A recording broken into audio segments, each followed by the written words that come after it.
옛날 옛적에 새아동 동화마을 앞 조용한 연못에 나이 많은 잉어 한 마리가 살고 있었습니다. 그 연못에는 붕어, 메기, 가물치 같은 여러 가지 크고 작은 물고기들이 살고 있었지만 자기와 같이 비늘이 노랗고 눈자 위에 새까만 얼굴을 가진 물고기는 찾아볼 수가 없었습니다. 그래서 좀 외로웠지만 연인 향기를 맡으면서 물속에서 헤엄쳐 놀 때는 즐거웠습니다. 그러던 어느 날 저녁이 됐습니다. 잉어가 자려던 순간 또 다른 붕어가 찾아왔습니다. 할머니, 큰일 났어요. 제 동생이 실에 달린 지렁이를 빼먹다가 하늘로 올라간 채 영 돌아오질 않아요. 엄마 아빠는 저녁도 안 드시고 울고만 계셨어요. 하며 울먹이는 것이었습니다. 그거 참 야단났군. 그 물고기와 사람이 담근 낚시를 물개로군. 잉어 할머니는 쩝쩝 입맛을 다시며 붕어 집으로 달려가 붕어 엄마 아빠를 위로하는 한편 자신 겪은 다음과 같은 슬픈 이야기를 들려었습니다. 나는 어릴 적에 부모님을 잃고 10여 년간을 이렇게 홀로 살고 있어요. 그것은 어느 따뜻한 봄날의 일이었어. 어린 나는 어머님과 아버님 사이에 누워 낮잠을 자고 있었지. 그런데 갑자기 내 몸에 선뜻한 손길이 와 닿더니 눈 깜짝할 사이도 없이 캄캄하고 좁지 좁은 바구니 속에 갇히고 말았어. 그 속에는 나의 부모님 말고도 여러 가지 물고기들이 수없이 갇혀 있더군. 나는 두려움과 목마름에 그저 입을 쩍 벌리고 울고만 있었지. 그러자 아버지, 어머니께서 좁은 틈을 헤집고 내 곁으로 오시더니 아버지께서 이렇게 말하시더군. 우린 지금 사람이란 아주 고약하고 잔인하고 족수의 손에 붙들린 것이다.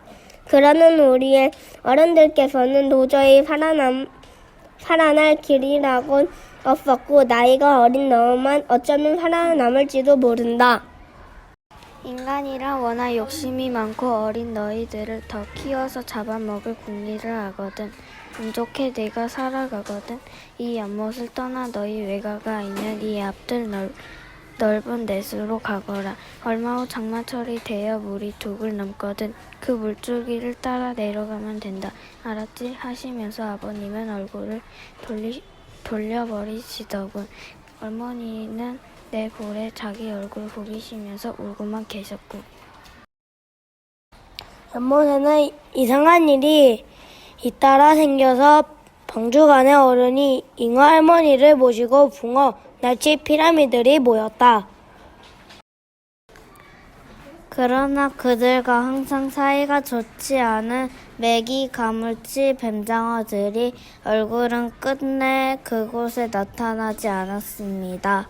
잉어 할머니는 몹시 언짢은 표정으로 한동안 말이 없다가 조용히 입을 열었습니다.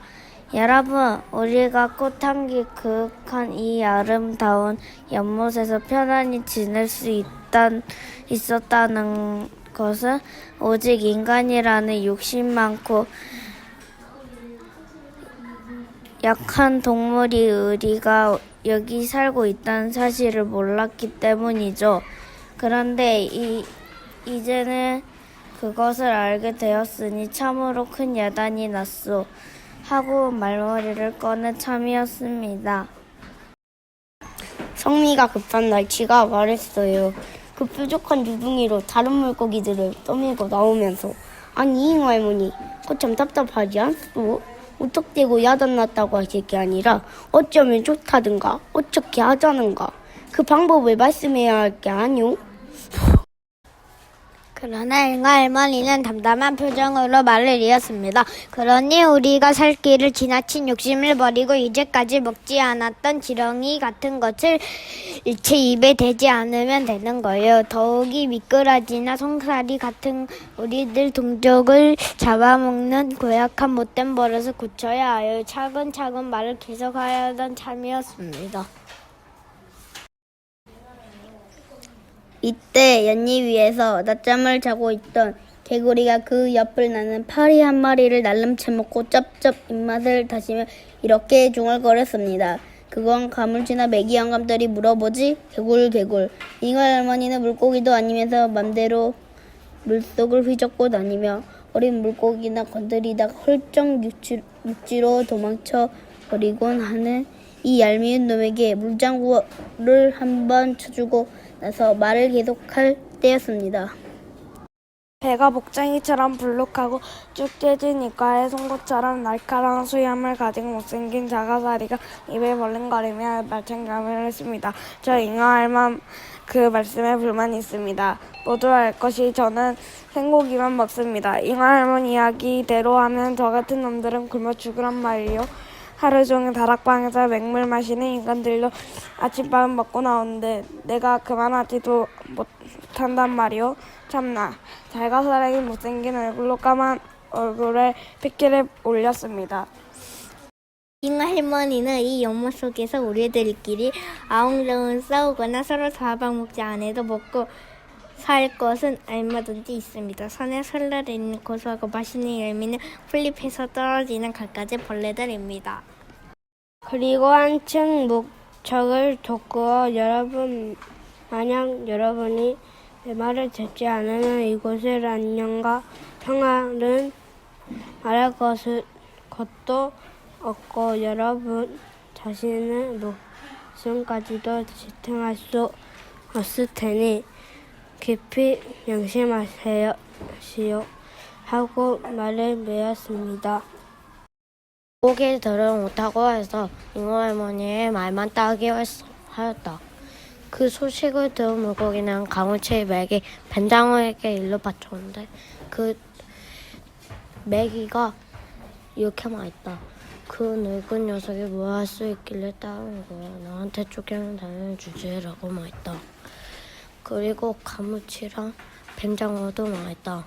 그래 우리는 잘 수 있을 텐데 라고 말했다. 나무 열매나 맹물만 먹고 산다고 옛날 공자님도 미처 못했던 소리 골라서 하는것만 정말 아닐 것 같아서 차라리 잘됐지. 뭔가 그치들이 안 먹으면 그만큼 우리들 목이 많아질 게고 이런 걸 보고 글러 들어온 떡이란 거야 하며 제각기 한 마디씩 빈정거리면서 입을 삐죽거리는 것이었습니다. 엄마 잉어 할머니 말을 잘 들은 물고기들은 꿈틀꿈틀 지렁이들을 무는 일은 별로 없어져가지고 이것저것을 찾아다니는 낚시꾼은 먹이를 지렁이 대신 미꾸라지 또는 개구리로 바뀌게 되었습니다.